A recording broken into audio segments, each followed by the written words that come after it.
Dumagundong ang all sets taken na Philippine Arena nang finally after almost 2 hours ay iniluwanan ng entablado ang SB19, ang final act ng matagumpay na OPM-CON 2025 noong Sabado, July 5. After na ilang kanta, bumelo sila sandali at isa sa kanila ang nagsabing siguradong alam nyo to. Naghiyawan agad ang fans nang makilala ang intro ng kantang Liwanag sa Dilim, ang theme song ng hit Pinoy Netflix series na Incognito na binigyan ng panibagong flavor na SB19 para sa serye.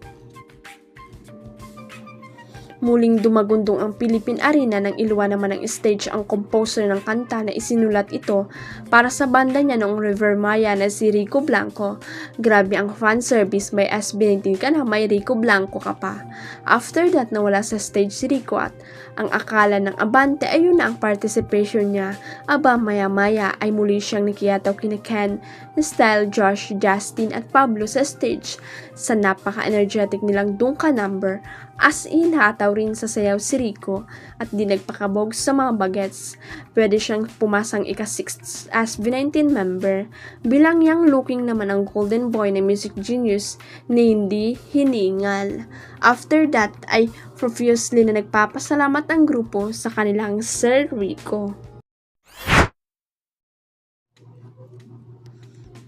Muling naispatan umano ang kapamilya superstar na si Catherine Bernardo at Lucena City Mayor Mark Alcala sa Ninoy Aquino International Airport.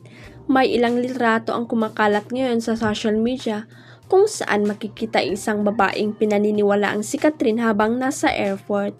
Ang girl sa mga picture ay nakasuot ng itim na face mask at eyewear at kamukha nga ni Catherine na umano'y papuntang Australia.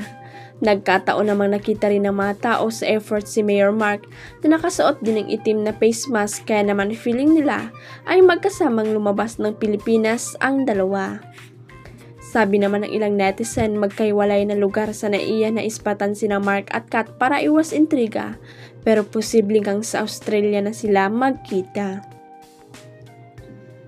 Sa isa namang post sa Reddit, may isang netizen ang nagbigay ng kanyang reaksyon hinggil dito. They were not together, same place, maybe different times. NAIA is the gateway for all international flights. Normal lang yon. Yes, mayors can take vacation. May OIC or acting mayor naman na humahalili. Usually the vice mayor then the top councilor steps in. If they're dating, so what? They're both single, wala silang tinatapakang tao. Bashing won't change anything, kahit nga sina Catherine at Daniel, di rin napigilan ng opinion ng iba. Bottom line, hayaan na lang natin sila, buhay na yan. Let's be kind, real, and maybe even happy for them, ang reaksyon ng Reddit user. Sinigot naman siya ng isang netizen ng not if you're vacationing on the country dime. He's an elected official, not a private citizen. She's a public figure and an influencer. She's not immune to public discourse. We're going to use your own logic na walang mali. Then why are they hiding if walang mali? Huwag kalimutang i-click ang subscribe button at i-ring ang notification bell para sa latest at legit chika updates.